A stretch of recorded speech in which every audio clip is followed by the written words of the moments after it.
All right, so we both have Auburn taking down Baylor on Friday night. Now let's get into the Saturday slate with maybe Dalton. I know it's week 1. This might be the biggest game of the year.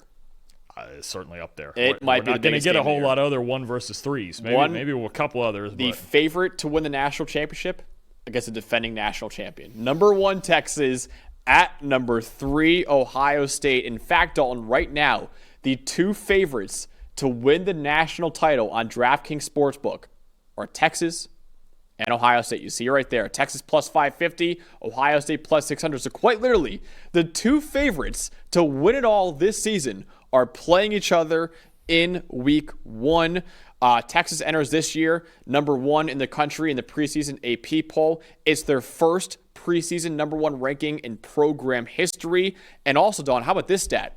Texas is underdogs against Ohio State. This is the first time ever that the preseason number 1 is underdogs in their week 1 game. So it's going to be a massive game between the favorite to win it all this year in Texas against the defending national champion in Ohio State. It's not only the biggest game this week, like I said before, it might be the biggest regular season game that we get all year. It's an odd dynamic there that you have the team that is the favorite to win the national title with a Manning and everything at quarterback, and yet the books are picking them to lose this game. So you're telling me they're going to lose this game and then they're going to run the table? Is that what we're doing? I guess that's what they're saying. Or how do those odds change when they do? I'm not telling you that, by the way. We'll get to our picks later. We're going to get there, but it just that's an odd dynamic there that we have both of those things. They're the favorite to win it all, but not this week. Yeah, a little strange. First time ever that number 1 is not favored. Not fans of Arch Manning, are they? Maybe not. Could that be it? I'll tell you who is a huge fan of Arch Manning. We are. Absolutely. And if you thought I was going to talk about anything else in this Texas offense, you're dead wrong. We're talking about Arch Manning, Max. Look, 88 PFF grade last year, 81 passing grade, 80 rushing grade. Small sample, obviously, but 233 total snaps. The only other quarterback in the country with an 80 passing and rushing grade was Arizona State's Sam Levin. He brought his team to the playoff last year and won the Big 12. 6.4% big-time throw rate. That holds. That's elite stuff. 1.9% turnover-worthy play rate. That holds. That's elite stuff. I'll say it. I've said it all summer. I'll say it again. This is a Manning that can run. That's ridiculous to me, right? Now, he gets to face maybe the best defensive player in the country, and a pretty darn talented secondary still with Caleb Downs in this Ohio State unit. Look, they lost just about their entire front 7. That might be an advantage to Manning, right? I think Ohio State lost their 5 or 6 leaders in pressures last year. That's also a huge matchup considering Texas is a completely rebuilt offensive line. That's going to be really interesting to see what unit wins that battle. You have a weird dynamic thing where you have this young Texas offensive line against this young Texas defensive line. But what we do know is Ohio State does have a talented secondary. Caleb Downs, second best PFF grade in the country at safety over the last 2 years as a true freshman and sophomore. Davison Igbinosun on the outside. You're talking about talented young players like Devin Sanchez, Jermaine Matthews on the outside who played a good amount last year. This is still going to be, to me, the chess match is Arch Manning and Caleb Downs, though. Caleb Downs is the chess piece. He can do anything you want in a football field. Best safety in the country. I would argue the best defensive player in the country right now. I would argue the number 1 player in next year's big board right now. If I had to pick the best draft prospect for next year, I'm taking Caleb Downs. You're going to get this chess match, and what Arch Manning's going to have to do at all times in his dropbacks, you have to know where number 2 is. Yeah. Because if you don't know where he is, I'll tell you what, he's coming. He's coming to the football because that's what he does. He's one of the smartest safeties I've seen in a long time. I mean, he's just one of those guys who you have to be aware of at all times, okay? Ohio State, they gave up explosive completions at the 10th lowest rate last year. We know Texas wants to create explosive plays. Could be tough.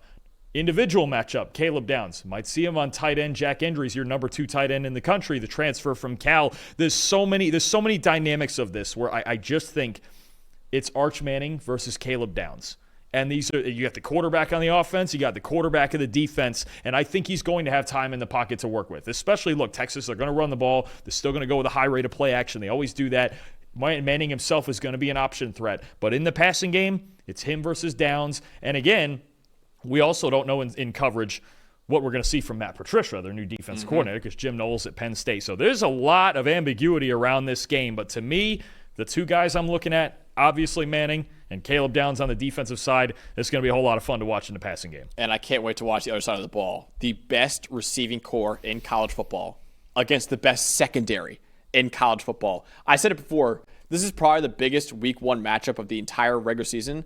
This is probably the best individual matchup we'll get the entire regular season too. Between these two right here, Ohio State is breaking in a brand new quarterback in redshirt freshman Julian Sayin, who was the number 2 quarterback coming out of high school a couple years ago, top 10 recruit overall, obviously a 5-star too. He has plenty to work with as the new starter at Ohio State. Jeremiah Smith is not just the best receiver in college football.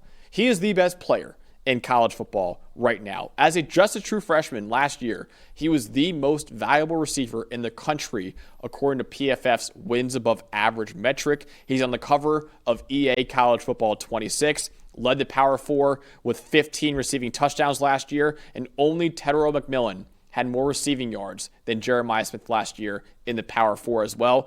And Ohio State added my number 3 tight end in the country, tight end 1 for both Connor Rogers and Trevor Sikkema in the 2026 NFL Draft, and Purdue transfer Max Clare coming in, and Carnell Tate could be a first-round pick in the 2026 NFL Draft. So by all accounts, it's once again an elite receiving core for Ohio State. But Texas might have the defense to match up with it. Texas, in my opinion, has the best secondary in college football. My number 4 safety in the country, and Michael Taff. My number 6 corner in the country, and Malik Muhammad. Taff was the 4th most valuable safety in America last year, according to PFF's wins above average metric. The only safety returning to college football who was more valuable than Michael Taff, Caleb Downs. You just talked about. Good player. Very good player. And Malik Muhammad, over the last 2 years, is the 4th most valuable returning Power 4 corner in that same metric. And we saw last year too, Dalton, Texas's defense had some success against Ohio State's passing game. Jeremiah Smith had, 3 receiving yards in that game? 1 catch for 3 yards in that game. So I know Jahdae Barron's gone. They were the one team that did it. They were the one team that slowed him down. I know Andrew Makuba's gone. I know Jahdae Barron's gone too, but I still think this Texas secondary is absolutely loaded. So yes, there is also question marks with Ohio State's offensive line, but if you're looking for the most star-studded matchup in week 1, look no further than Ohio State's receiving core against Texas' secondary. And I think the overarching piece along with that secondary is defensive coordinator Pete Kwiatkowski. Yep. Because he's going to do it with a variety of complicated zone coverages and rotations. And yes, they lost Jahdae Barron and Andrew Makuba, but they have a boatload of talent and experienced talent, especially with Michael Taff at free safety kind of running the show. He's the glue guy back there. All those zone coverages, and you could see when you watched Texas defense last year against Ohio State, it wasn't just complicated zone coverages. They were making a point, every effort they could, to just go, number 4 can't catch the football. They were basically not just doing zone drops. They were just turning and running at him.